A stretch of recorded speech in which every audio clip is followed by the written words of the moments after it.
La forma del corazón se aproxima a la de un cono truncado de forma irregular, con la base situada en una localización superior y dorsal y su vértice o punta en una localización inferior y anterior.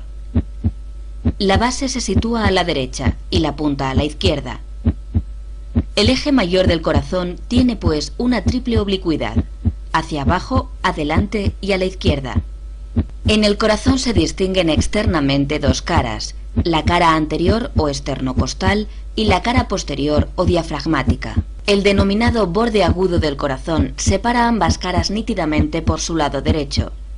Sin embargo, ambas caras se continúan por el lado izquierdo formando el borde obtuso. En ambas caras se identifica claramente cerca de la base del corazón el surco auriculoventricular o surco coronario. En la cara anterior, el surco auriculoventricular se encuentra interrumpido por la salida de la arteria pulmonar y por detrás de esta la aorta. Estos grandes vasos nos ocultan las aurículas. 2/3 de la cara anterior corresponden al ventrículo derecho y 1/3 al ventrículo izquierdo. Separando ambos se localiza el surco interventricular anterior, que corresponde en la profundidad al tabique interventricular. En la cara posterior o diafragmática se aprecia el surco interventricular posterior. En esta cara la porción que corresponde a ambos ventrículos es aproximadamente la misma. El vértice cardíaco forma la zona más inferior del corazón y corresponde al ventrículo izquierdo. La zona más superior del corazón corresponde a la base cardíaca. Se orienta hacia atrás y a la derecha y se corresponde casi exclusivamente con las aurículas. A su derecha presenta la desembocadura de las venas cava superior e inferior. El resto de la base corresponde a la aurícula izquierda. Entre ambas aurículas, el límite suele estar deprimido y se corresponde en el interior con el tabique interauricular. En la aurícula izquierda se aprecian 4 orificios, 2 derechos y 2 izquierdos, que son la desembocadura de las venas pulmonares. Entre ellas, la aurícula izquierda es lisa y tiene íntimas relaciones con el esófago. La cruz del corazón se refiere al área posterobasal, donde el surco coronario confluye con el surco interventricular posterior. Internamente, este punto se corresponde con la unión del tabique interauricular e interventricular.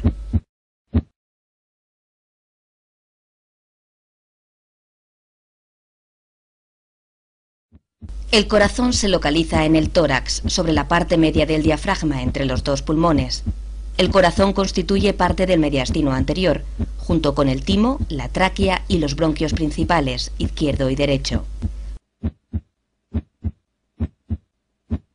Su base se encuentra delante de la cuarta y quinta vértebras dorsales, el esófago y la aorta torácica descendente. El impulso apical o de la punta cardíaca puede palparse en el cuarto o quinto espacio intercostal, cerca de la línea medioclavicular. 1/3 del corazón está a la derecha de la línea media y 2/3 a la izquierda. El tamaño y peso del corazón varía considerablemente dependiendo de la edad, el sexo, la altura del sujeto, la grasa epicárdica y el estado de nutrición general. Por término medio, el corazón pesa unos 325 gramos en el hombre y unos 275 gramos en la mujer. Anteriormente, el corazón se dirige hacia las estructuras óseas esternocostales, contactando con ellas en su porción más apical. En el resto se interponen parte del pulmón y las pleuras. Lateralmente está en relación con la cara mediastínica del pulmón correspondiente, donde deja su huella, más marcada en la cara medial del pulmón izquierdo. Por su parte inferior, el corazón está en estrecha relación con el diafragma a través del ventrículo derecho.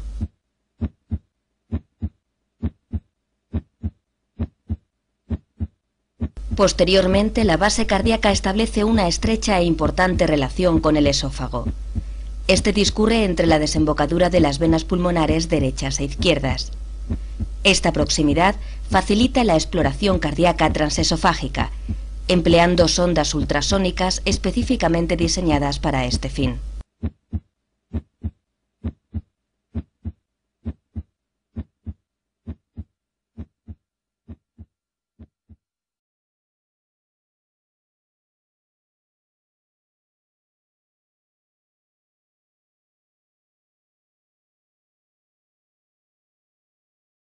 El sistema arterial epicárdico coronario está formado por las arterias coronarias derecha e izquierda y sus ramos principales. Las arterias coronarias derecha e izquierda se originan de sus respectivos orificios situados en los senos de Valsalva derecho e izquierdo. El tronco común de la arteria coronaria izquierda recorre una distancia variable entre 1 y 25 milímetros para bifurcarse después en la arteria coronaria descendente anterior y en la arteria coronaria circunfleja. La arteria descendente anterior se distribuye por el surco interventricular anterior dirigiéndose hacia la punta del corazón. En su trayecto da origen a dos grandes grupos de arterias, el sistema de las arterias perforantes septales y el sistema de las arterias diagonales. Como resultado de esta segmentación, la arteria descendente anterior será responsable de la irrigación del miocardio ventricular izquierdo anterolateral, apical, septal medio y anterior. La arteria circunfleja se distribuye por el surco auriculoventricular hacia la izquierda y hacia atrás. A lo largo de su trayecto da origen al sistema de arterias obtusas marginales y posterolaterales. Estas arterias se distribuyen perpendicularmente a la arteria circunfleja a lo largo del borde obtuso del corazón, su cara lateral y su cara posterior, hasta cerca del surco interventricular posterior. La arteria circunfleja será responsable de la irrigación de la cara lateral del ventrículo izquierdo y en mayor o menor importancia de su cara posterior, dependiendo del desarrollo de los ramos posterolaterales derechos y del origen de la arteria descendente posterior. La arteria coronaria derecha discurre por el surco interventricular en dirección posterior y hacia la derecha, originando a pocos centímetros de su trayecto la arteria del cono que irriga la porción más distal del infundíbulo ventricular derecho y la salida de la arteria pulmonar. Aproximadamente en el inicio del tercio medio del trayecto de la arteria coronaria derecha se origina la arteria marginal aguda, que distribuyéndose por el margen agudo del corazón es responsable de la irrigación del ventrículo derecho. Al alcanzar la cruz cardíaca, la arteria coronaria derecha se suele ramificar en la arteria descendente posterior y en los ramos posterolaterales derechos, estos últimos en número variable y de mayor o menor desarrollo. La arteria descendente posterior se distribuye por el surco interventricular posterior en dirección craneocaudal buscando la punta del corazón y originando el sistema de las arterias descendentes posteriores, responsables de la irrigación del tercio más posterior del tabique interventricular. La arteria coronaria derecha es responsable de la irrigación del miocardio ventricular derecho, miocardio ventricular izquierdo posterior y septal posterior. A través de la arteria del nodo sinusal y de la arteria del nodo auriculoventricular, la arteria coronaria derecha irriga elementos fundamentales del origen y conducción del impulso eléctrico. En un 50% de los casos, la arteria del nodo sinusal se origina de la arteria circunfleja.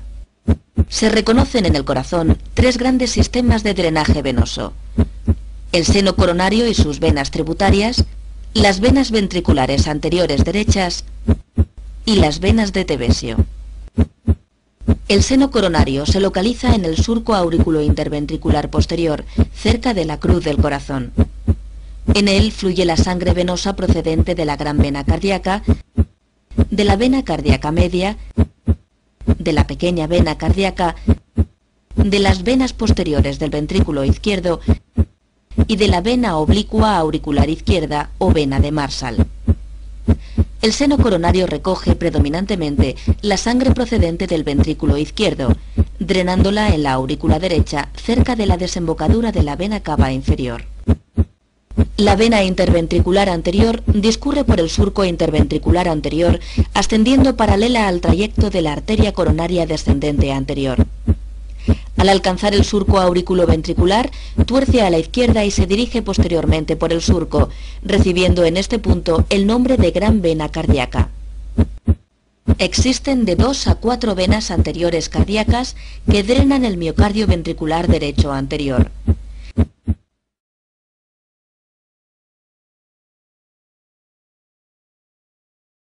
El tejido especializado cardíaco responsable del inicio y la conducción del impulso cardíaco consta de 3 elementos principales: el nodo sinusal o de Keith-Flack, la unión auriculoventricular, que incluye el nodo auriculoventricular de Ashov-Thabara y el haz de His, y por último las ramas izquierda y derecha con el sistema de fibras terminales de Purkinje.